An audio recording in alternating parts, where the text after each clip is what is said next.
నైపుణ్య విద్య నేర్చుకుంటే ప్రభుత్వంపై సంక్షేమ భారం పడకుండా 1,00,000 కోట్ల వరకు ఆదా చేయవచ్చని కిమ్స్ హాస్పిటల్ చైర్మన్ బొల్లినేని భాస్కర్రావు అన్నారు. రాజధాని ప్రాంతంలో కిమ్స్ ఆసుపత్రి, వైద్య విశ్వవిద్యాలయం నిర్మాణానికి సీఎం భూమి పూజ చేశారు.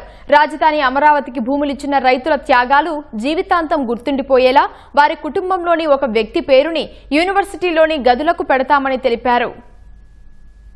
Bollineni institute of medical sciences లో స్కిల్, ఎడ్యుకేషన్, రీసెర్చ్ అనేది ఉంది.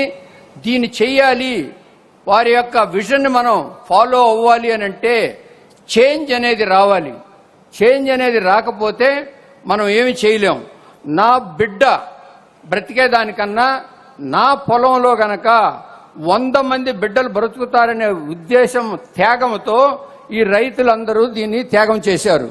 ఆ చేసిన దానికి వాళ్ళకి మనం గిఫ్ట్గా నా తరఫున మన చంద్రబాబు నాయుడు గారు కనుక ఓకే అంటే ప్రతి ఫ్యామిలీ ఎవరైతే ఈ ల్యాండ్ను డొనేట్ చేశారో వాళ్ళ ఫ్యామిలీ ట్రీ కానీ లేదంటే వాళ్ళల్లో ఎవరైనా ఒక పేరు కానీ ఇస్తే ఈ యొక్క స్కిల్ యూనివర్సిటీలో ప్రతి రూములో ఒక్కొక్కరి పేరు పెడతాను. జీవితాంతం ఉండిపోతుంది వాళ్ళకి.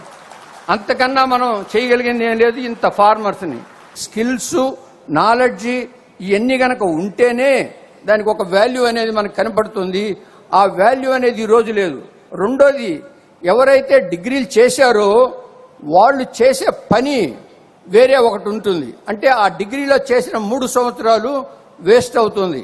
దాన్ని పెట్టుకొని మనం ఈరోజు ఈ బైసర్ అనేది ఆవిర్భవించింది. ఈ నేషన్ ఈ విధంగా మనం చేస్తే ఈరోజు మనందరం గనక మారి ఈ విధంగా స్కిల్ ఎడ్యుకేషన్ నేర్చుకొని మనకై మనం జాబులు చేసుకొని మనమే కొన్ని జాబులు క్రియేట్ చేస్తే మనం ఇచ్చే గొప్ప కానుక ఏంటి? మన ముఖ్యమంత్రి చంద్రబాబు నాయుడు గారి కంటే 1,00,000 కోట్లు మనం సేవ్ చేయగలం.